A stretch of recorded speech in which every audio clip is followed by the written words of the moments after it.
almost done here. I just want to give thanks and praise to the American Cinematheque. Without you guys, I would not, I don't know what I'd be doing today. I'd be home cleaning the cat box or something. So thankfully, the Cinematheque got us started on this road, and here we are 26 years later. Okay, I got a little word in my ear beforehand that I want to make sure this is a very special show for everyone.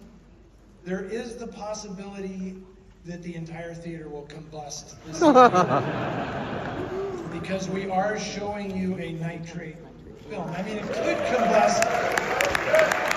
It could combust just from the hotness of Ida Lupino. There is always the outside chance of a mishap, which makes the screening so suspenseful. So realize that exit, exit, exit back there, exit over there. Avail yourselves of them if suddenly that back half of the theater suddenly blows out this way. I know you're not supposed to do the announcement like that, but I couldn't resist. And that's the least of our concerns, right? What the hell is wrong with this country?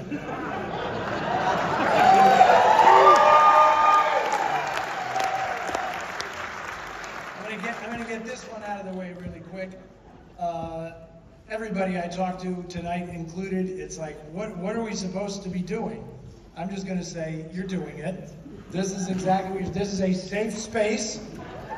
You can come here, you won't be fired, you won't lose your job, and I guarantee you, just do not be afraid of these people. That's number one. Okay.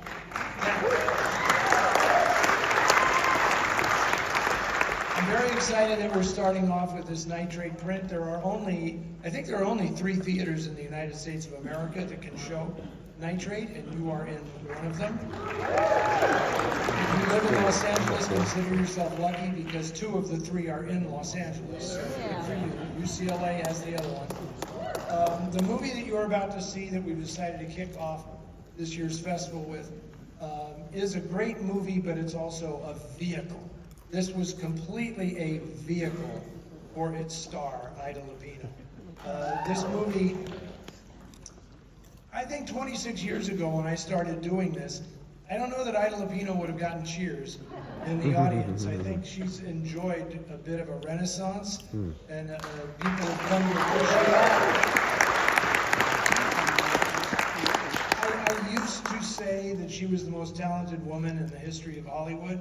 Now I'm kind of like one of the most talented people in the history of Hollywood because she could do everything. But this film was created for her by a guy who's somewhat of a forgotten figure in Hollywood history, Charles Feldman, who was super agent and deal maker and fixer. He did everything in Hollywood in the golden age. And he was a huge Ida Lupino fan, loved her to pieces, and felt that Warner Brothers wasn't giving her the treatment that she deserved.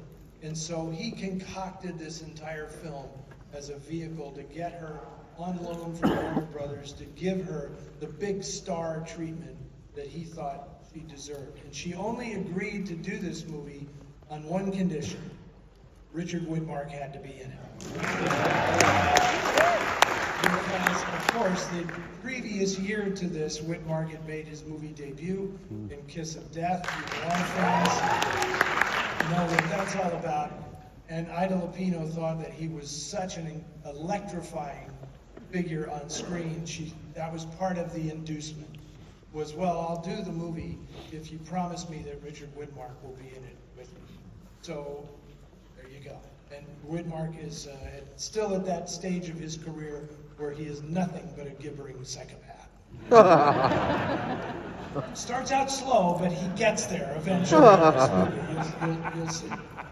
Nick Rossi, who was just here on stage, I want to give I call him North City's musical director. He plays every night up in the Bay Area when I do the shows up there.